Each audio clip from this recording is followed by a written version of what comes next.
नमस्कार and welcome to my YouTube channel back from the job of training. जितने भी video मैं बनाता हूँ ज़्यादातर हम बड़े जानवरों की बात करते हैं। शेर हुआ, हाथी हुआ, भालू हुआ, लेपर्ड हुआ, वाइल्ड बफलो हुआ, बट आज हम उसकी बात नहीं करेंगे। जब मैं कैंप्स में रहता था अपने फादर के साथ में, कितने इंस्टेंसेस होते थे जहाँ पर आए दिन ये सुनने में आता था कि इसके टेंट में आज कोई सांप निकल आया, इसके टेंट में बिच्छू निकल आया, इसके टेंट में अजगर दिखा, इसके घर के पीछे वाइपर दिखा, करेत सांप दिखा। तो इस तरह के बड़े इंस्टेंसेस होते थे। तो आज वैसे ही हम बात करेंगे क्योंकि हमारे घर पे बहुत से पपीज़ पले हुए थे। मेरी एक छोटी सी पपी थी, फीमेल पपी, उसका नाम था डिम्पी और वो पिकनीज थी। तो उसने कैंप में एक बार बच्चे दिए थे 5-6, और उसमें सबसे क्यूट बच्चा था जिसका वाइट एंड ग्रे था। वो mix of white and grey था, बड़ा क्यूट था, बड़ा हेल्दी था। तो कैंपों में जो किचन्स होते हैं वो तो कोयले से ही चलते हैं उस समय। तो कोयले का एक बक्सा रखा हुआ था बड़ा सा, और उसके नीचे इतना बड़ा गैप रहता था। तो वो अक्सर जो है गर्मी से बचने के लिए और बहुत डोमिनेंट था।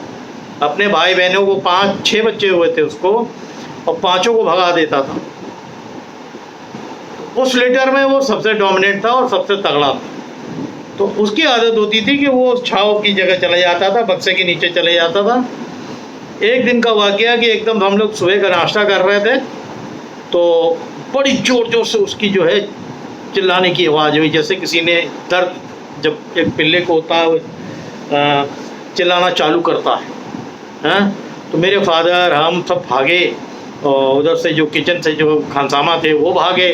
तो देखा कि वो जो है वो करा रहा है, बुरी तरह पलट रहा है। और जैसे ही वो बक्सा उठाया, वो खानसामा लोगों ने देखा कि एक बड़ा सा बिच्छू थोड़ा बगल में उसके बैठा हुआ। तो फादर तुरंत समझ गए कि उसको बिच्छू ने डस लिया है। और बिच्छू की बाइट, एक ब्लैक वाला जो होता है, ब्लैक वाला बिच्छू था, अच्छा खासा, इतना बड़ा साइज का, और वो छोटा सा बच्चा इतना बड़ा, और वो तड़प रहा है। और क्योंकि कैंप में कैंपर्स के लिए बाबा हमेशा होम्योपैथिक का उनको बहुत नॉलेज भी था, होम्योपैथी के कई बक्से रखते रहते। देखिए उसमें पेन तो उसको हुआ, खैर उसको जब पुचकारा तो वो छूने ना दे, पेन जहाँ हो रहा वो किसी को छूना ना था। जब वो चिल्लाने लगा तो उसकी माँ बहुत बेचैन हो गई, डिम्पी जो हमारी थी, उसकी माँ। तो उसको पकड़ के मैंने रखा। फिर मेरे जो साथ में जो इमीडिएट हमारे अंकल थे वो भी भाग के आए, भाई आवाज़ सुन के कि भाई क्यों इतना तेज कोई बच्चा जो है चिंगाड़ रहा है। फिर फादर ने कुछ जो होम्योपैथी की पिल्स होती हैं, पेन किलर्स, उसको जो है मुंह खोल के दिया। उसमें अल्कोहल भी मिला रहता है तो उससे नींद भी आ जाती है। और देखिए बाबा ने जो भी उसका किया, जहाँ से उसका डंक लगा था, डंक निकाला गया। जब वो सो गया तो उसमें से डंक निकाला, and after 4-5 days he was back healthy. तो आधे से ज़्यादा कैंपर्स का जो डॉक्टर का काम है ना, वो भी मेरे फादर करते थे कैंपों। होम्योपैथी के डब्बे थे, और वो कोई पढ़े नहीं थे। जब उन्होंने कैंप लाइफ ज्वाइन करी तब फिर दादाजी मेरे, क्योंकि प्रोफेसर थे इंग्लिश के, उन्होंने कहा कि तुम जो है थोड़ा होम्योपैथी साइंस का स्टूडेंट हो तो होम्योपैथी को थोड़ा सा रीड करो, उसमें बड़े काम की चीज़ें। तो he could follow all that. तो उन्होंने फिर पढ़ना चालू किया, और आधे से ज़्यादा डॉक्टरी के जो इमरजेंसी के काम होते थे वो तो वहीं के वहीं करते थे। पेट में दर्द हुआ या किसी को काट लिया, पेन है, पेन किलर की काम करना, ये सब करते थे आराम से। तो कई बार तो संडे को एक टाइम निर्धारित होता था कि भाई ये ब्रेकफास्ट के बाद 9:30 से 10:30-11 तक जो कैंपर्स है जिनको भी प्रॉब्लम हो रही है, वो बाबा से आके फीवर हो गया, तो वो सब होम्योपैथी से ही डील करते हैं। अब हम अपने बता रहे हैं, दोपहर की बात थी, हमारे यहाँ एक बड़ी दरी थी, बिस्टी थी नीचे। अब पंखा तो होता नहीं था, आप हाथ पंखे से करते रहते थे। तो उस समय तो हट था, जो हट काफ़ी बड़ा मिला था, क्योंकि वो कैंप 7-8 साल के लिए लगना था। मैंने जो फ़ोटो भेजी थी उन्हीं में से एक बड़ा, उसमें 2-3 रूम्स थे। तो उन्हीं में से एक रूम में हम लोग जो एक बड़ी सी दरी रहती थी, उसमें गद्दी बिछा लेते थे और सोते थे। और जो बड़े बड़े जो खिड़की होती थी साइड में जहाँ से हवा आती थी, वहाँ जैसे मैंने बताया खस की टटिया लगती थी गर्मी के टाइम पे, तो खस के थ्रू जो हवा आती थी उसमें पानी कोई ना कोई डालता रहता, तो थोड़ा बड़ा ठंडा कमरा हो जाता था। अब कमरा तो ठंडा हो उसी ठंडक का मजा लेने के लिए हम लोग कहीं गए हुए थे, और जब लौट के आए और दोपहर में हम लोग तो खाना खाने के बाद रेस्ट करने गए, तो मैंने सडनली फील किया कि मैं क्या था, मैं 10 साढ़े 8-9 साल का होगा। सडनली आई फेल्ट कि मेरे पीठ के नीचे कुछ चीज़ हिल रही है। तो मैं बहुत ज़्यादा ऐसा है कि डर की बात नहीं होती, बट मैं थोड़ा डिसलाइक करता हूँ ये जितनी भी क्रीपी है ना, ये सांप हुए, बिच्छू हुआ, एक तो पता नहीं भाई इतना नॉलेज नहीं था उस टाइम पे मेरे को, तो वो तो मैंने महसूस कर लिया। तो मैं चुपचाप धीरे से उठा, फिर मैंने फादर को आवाज़ दी। फादर ने फिर वो जल्दी से जो चौकीदार था और जो हमारा कुक था उसको आवाज़ दी, और फिर दरी हटाया। इतना बड़ा बिच्छू जो है वो मेरे नीचे आराम से बैठा हुआ था। जब मैं लेट गया तो उसके ऊपर आ गया, तो जब वेट उसके ऊपर चला गया तो वहाँ हिलने लगा। गनीमत ये था कि जब मैं लेटा था तो उसको जो है, एक तो दरी बीच में थी, वो काफ़ी मोटी दरी थी, तो अगर वो बाइट करता तो मेरे को डायरेक्ट तो नहीं आता। बट आई टेल यू, जो जितने भी बिच्छू की जो बाइट्स होती है ना, बहुत पेनफुल होती है, बहुत ज़्यादा पेनफुल। उसका जहर तो इतना नहीं होता है कि आदमी की मौत हो जाए, कुछ बिच्छुओं में होता है, बट वो पेन इतना होता है ना कि कुछ घंटा आप बस कराते रहेंगे दवा लेने के बावजूद। तो इस तरह की भी केसेस हुए, कितने हो जाते थे कि भाई कहीं वो सांप निकल आया, कोबरा निकल आया, कहीं वाइपर दिख गया, कहीं करेत दिख गया। और एक बार तो हमारा एक स्टाफ था, उसने अपना दरवाज़ा खोला तो देखा दरवाजे से एक सांप लटका हुआ यूँ। तो अब वो कह रहा है कि मैं कमरे के अंदर, तो मेरे को बाहर जाना, मैं जा भी नहीं पाता हूँ। और फिर वो लाठी लाया, उससे जो है वो पाइथन था, तो वो लटका हुआ था, वो मेरे ख्याल अंदर ही आने की कोशिश कर रहा था। तो फिर उसने लाठी लेके उसको बाहर फेंका, तो बाहर फेंके तो फिर वो कमरे की तरफ क्रॉल करना चालू करे, पर तब तक लोगों ने आवाज़ दी, तो उसको किसी ने जो है बड़े वाले डंडे से उसको दबाया, और जो भी अच्छा हैंडल करने वाला कैंप में होता था उसने फिर पकड़ा, फिर बोरा लाया गया। बोरा में जंगल में एक एडवांटेज अच्छा रहता कि आप थोड़ी दूर जाके उसको फिर जंगल में छोड़ दो, बट इन सब चीज़ों का भी बड़ा खतरा होता था। दूसरा आपको एक बताऊं, एमपी में एक बार एल्यूमिनियम का हटमेंट था। जब फादर को वो हटमेंट जो था वो टेम्प्रेरी था, कुछ समय के लिए फादर को वहाँ रहना था, तो उसमें वो मट्टी का मकान अलॉटेड नहीं था, वो टेम्प्रेरी हटमेंट था एल्यूमिनियम का। मैंने उसकी फ़ोटो भी भेजी।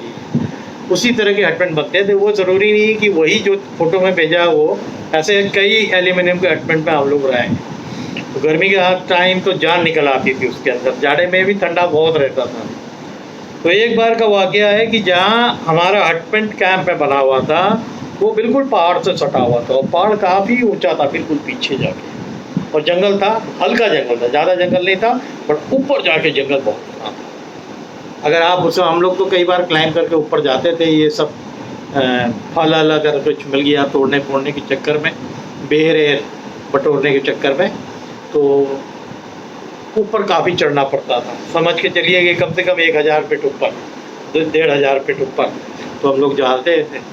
मज़ा भी आता था। जितने भी कैंप के अफसर्स के लड़के थे, हम लोग थे, कुछ बड़े थे हमसे, कुछ छोटे थे, तो छुट्टी के दिन जो है, जब गर्मी की छुट्टी हुई हम लोग जाते थे, तो ऐसे ही जाते थे। तो ऐसे ही एक दिन का आपको वाक़या बता रहा हूँ।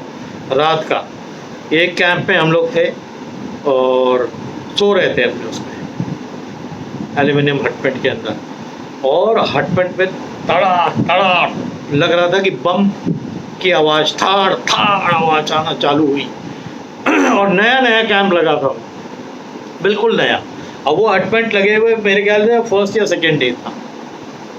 तो जब हम लोग शिफ्ट हुए थे तो रात को इतनी ज़ोर से आवाज़ आने लगी, तो हम लोग उठे और बाहर भागे। तो फादर ने गन भी निकाल दी, भाई क्या है, कौन है, क्या चीज़ गिर रही है, क्या हुआ है। बाहर में वो हम लोग, मैं तो ये डर रहा था कि कहीं लैंडस्लाइड टाइप का ना हो कि ऊपर से पत्थर जो है दिख रहे हैं। तब फिर चौकीदार हमारा आया, उसने बताया कि साहब जब आप ऊपर चढ़ते हो ना रात के टाइम पे, यहाँ एक डकैत का ग्रुप, डाकू, वो डकैतों का ग्रुप है, और शाम को जो लूट पाट का सामान वो लाते हैं वो ऊपर वो पहाड़ के ऊपर अपना अड्डा था उनका, वहाँ वो बैठते थे। और जब से यहाँ कैंप लगा है इनको दिक्कत होने लगी है कि अब लोगों को आवाजाही होगी, हमारी पकड़ हो जाएगी, कहीं पुलिस को खबर हो गई तो हमें जेल हो जाएगी। तो डराने के लिए ऊपर से बड़े बड़े ढेले वो पहाड़ के ऊपर से फेंकते थे।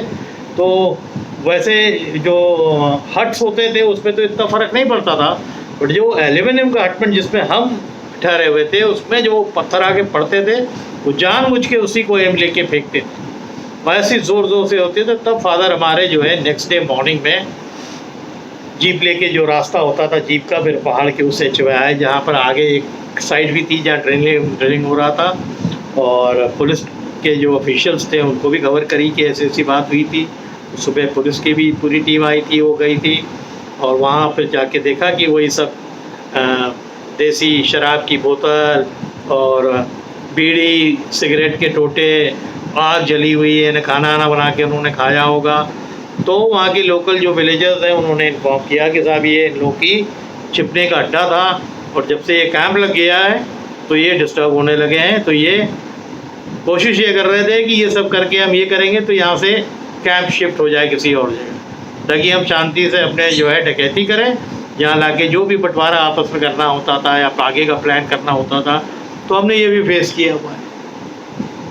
तो जंगल की लाइफ खाली ये नहीं कि आप जानवरों को देख रहे हैं, कितनी प्रॉब्लम्स होती हैं उसका अंदाज़ा नहीं है। उसका अंदाज़ा उसी को होता है जो जंगलों में रहते हैं, वो हम लोगों ने देखा है। मैंने तो बहुत छोटेपन में देख लिया। और चपरासी भी रात को उस चीज़ से, जो चौकीदार होते थे वो उस चीज़ को कैसे हैंडल करेंगे कि ऊपर से पत्थर गिर गया। वो तो यही डरता होगा ना कि मेरे को कहीं पत्थर इतनी हाइट से लग गया तो मैं तो टैम हो जाऊँगा, बेहोश हो जाऊँगा।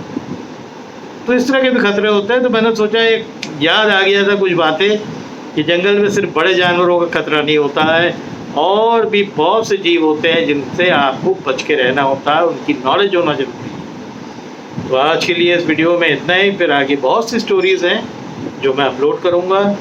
अगर आपको हमारी स्टोरीज़ अच्छी लगती हैं तो उसको सब्सक्राइब करके शेयर ज़रूर करिए लोगों के बीच में, क्योंकि अभी मेरे पास ये जंगल की जो मेरी तजुर्बे हैं वो बहुत बाकी है। मैं शेयर करूँगा, होपफुली आप एंजॉय भी करेंगे। आज के लिए इतना ही। Thank you.